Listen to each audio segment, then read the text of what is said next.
Heri Pras, kalau Anda ndak paham lughatul Arabiyah, jangan sok-sokan seperti itu, sok nafsiri lagi. Sama aja berarti dengan yang memberitahu Ustadz Salafimu itu, yang mendidik kamu sama saja, sama bodohnya kalau seperti itu. Assalamualaikum warahmatullahi wabarakatuh. Alhamdulillahi alal in'am wa syukru lahu alal ilham. Wassalatu wassalamu ala Sayyidina Muhammadin ashrafil anam wa ala alihi wa sahbihi as-sadatil a'lam amma ba'du.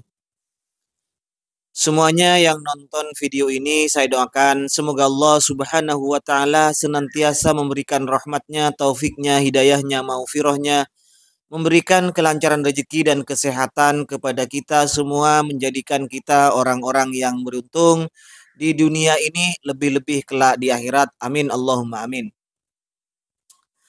Mas Heri Pras ini sudah keterlaluan sekali.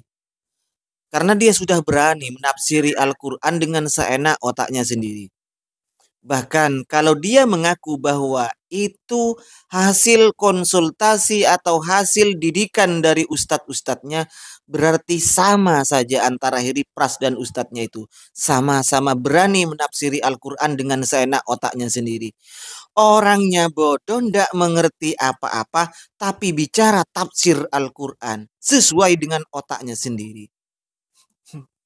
Ini sudah mengarah kepada hadis Nabi, barang siapa yang menafsiri Al-Quran sesuai dengan otaknya, isi otaknya, dengan pendapatnya sendiri, maka silahkan pilih tempat duduk yang mana saja yang ada di neraka itu. Falyatabawwa maq'adahu minan nar. Itu ya Mas Heri Pras. Ini masalah Al-Quran.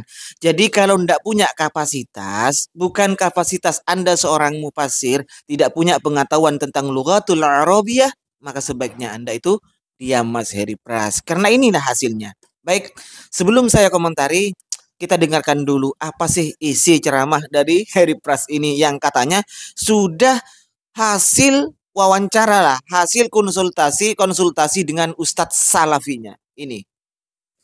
Ada yang merubah makna, ada juga takwil yang hanya menafsirkan begitu. Contohnya seperti ma anzalna alaikal qur'ana litashqa. Itu kan tidak perlu dirubah maknanya. Itu kan jelas mengatakan kalau Allah menurunkan, Allah yang menurunkan Al-Quran itu. Melalui siapa? Melalui malaikat. Ketika Allah menyebutkan kalimat kami, itu artinya tafsirnya. Allah itu satu. Tapi kenapa menyebut kalimat kami? Nah ini ditafsir. Yaitu Allah bersama malaikatnya. Allah yang menurunkan melalui malaikat Jibril. Begitu. Nahnu. Jadi Allah yang mengutus Jibril untuk menyampaikannya kepada Nabi Muhammad. Itu tafsirnya. Ya. Tapi kalau nanti nahnu ini dirubah makna, nahnu ini dirubah bukan menjadi kami lagi. Ini kan fatal artinya. Bukan begitu. Nahnu tetap kami, tapi kami ini siapa? Yaitu Allah dan malaikat. Nah, ini namanya tafsir, teman-teman. Ini penjelasan dari beberapa asatidz salafi.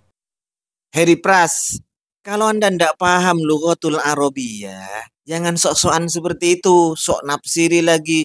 Sama aja berarti dengan yang memberitahu Ustadz Salafimu itu, yang mendidik kamu sama saja, sama bodohnya kalau seperti itu. Karena Anda itu sudah ta'anut selama ini Anda itu. Orang yang tidak paham agama, tidak punya background basic pengetahuan tentang agama, sok bicara tentang agama, jadinya kayak Anda ini. Ini masalah Al-Quran loh Pak Pras ya. Baik, Allah subhanahu wa ta'ala mengungkapkan dirinya itu ada tiga. Yang pertama, kadang Allah itu menggunakan waqi' ghaib.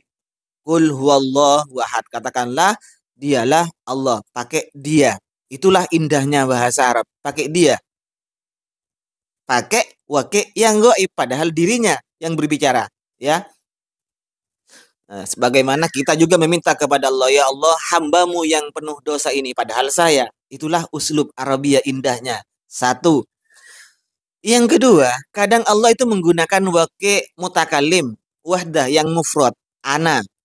La ilaha illa ana, tidak ada Tuhan selain saya.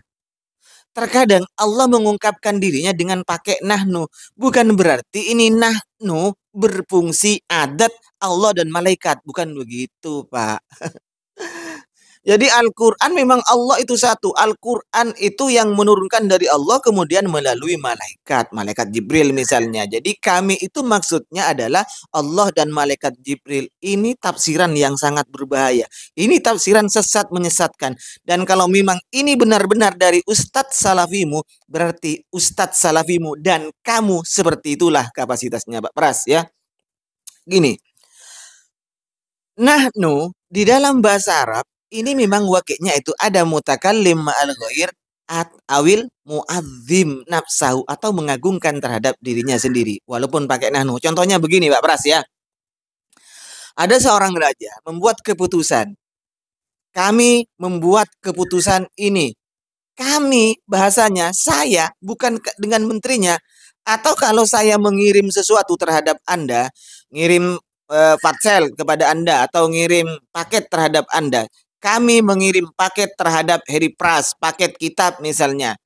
Bukan berarti kami dengan kurir yang ngirim Pak Pras. Maksudnya kami itu saya, bukan saya dengan kurir yang ngirim. Gitu. Makanya belajar, jangan sok seperti itu Anda. Ya. Ustadz Salafi bilang kalau memang itu dari Ustadz Salafimu bilang suruh belajar Ustadz Salafimu itu ya. Jangan keburu jadi Ustadz, belum layak. Kalau masalah nahnu di dalam Al-Qur'an masih belum paham, jangan keburu jadi Ustadz.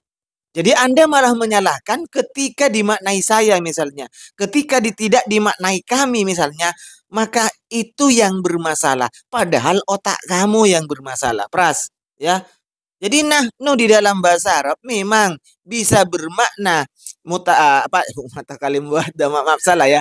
Nahnu di dalam Al-Qur'an ini bisa bermakna mutakallim ma'al ghair tetapi bisa muadzim. Misalnya saya dan adik saya. Kami mau berangkat ke Jakarta berarti saya dan adik saya. Itu namanya kami. Tapi kadang kami sendiri itulah uslub Arabia seperti ini, Pak, ya. Kalau Anda masih tidak percaya bahwa ternyata pendapat Anda yang seperti itu dan pendapat Ustadz Salafimu itu ternyata adalah sebuah kebodohan yang diungkapkan di publik. Baik, ayo kita buktikan dengan fatwanya Syekh Muhammad Shaleh Al-Munajjid. Anda tahu siapa Syekh Shaleh Al-Munajjid? Ulama Saudi. Ini fatwanya Syekh Muhammad Shaleh Al-Munajjid. Saya langsung baca artinya ya Pak Pras. Kenapa di dalam Al-Quran digunakan lafadz nahnu di beberapa ayat itu?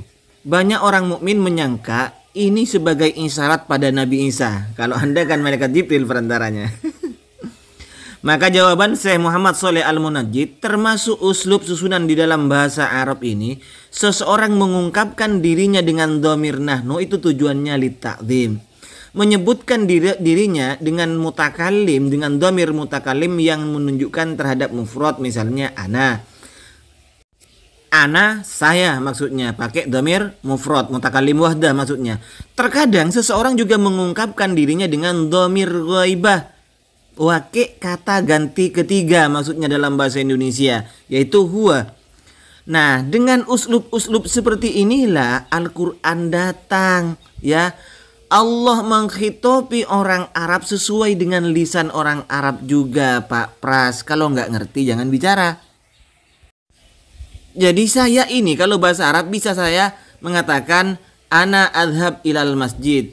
Saya pergi ke masjid. Atau bisa bilang nahnu nadhhab ilal masjid. Kami pergi ke masjid padahal saya seorang. Atau dia bilang huwa yadhhab ilal masjid padahal saya. Sebagaimana huwa abdukal asi ataka. Dia adalah hambamu yang bermaksiat datang padamu. Nah, ini padahal dirinya yang berbicara. Selanjutnya Allah Subhanahu wa taala menyebut dirinya kadang-kadang ya, sesekali menyebut dengan mufrad, wakil mutakallim wahdah, baik zahir atau mufrad. Terkadang menyebut dirinya dengan sigat jamak seperti inna fatahna laka fathan mubina. Ini pakai inna, kami. Apakah kami dengan malaikat Jibril seperti itu? Dan sesamanya. Allah Subhanahu wa taala tidak menyebutkan dirinya dengan sigat tasniyah sama sekali di dalam Al-Qur'an. Karena sigat jamak nahnu dan inna atau anna ini menunjukkan takzim, pengagungan yang memang berhak untuk diagungkan. Berbeda dengan sigat tasniyah yang jelas itu menunjukkan terhadap adat hitungan, berbilangan. Nah, kesimpulan dari Syekh Muhammad Shalih Al-Munajjid ketika Allah Subhanahu wa taala berfirman dalam Al-Qur'an, "Inna dan nahnu", maka itu inna dan nahnu ini litakzim, bukan lil adat yang Anda tafsiri. Allah yang menurunkan melalui perantara malaikat Jibril. Innanya dan nahnunya itu ke Allah, bukan ke Allah dan malaikat Jibril, Mas Pras.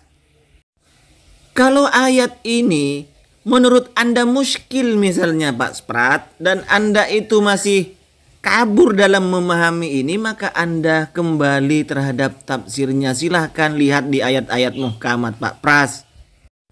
Itu kata Syekh Muhammad Shalih Al-Munajjid, bukan kata saya. Jika kamu masih ragu, kamu masih iskal, masih kabur, maka kembali ke tafsir ayat muhkamat Pak Pras.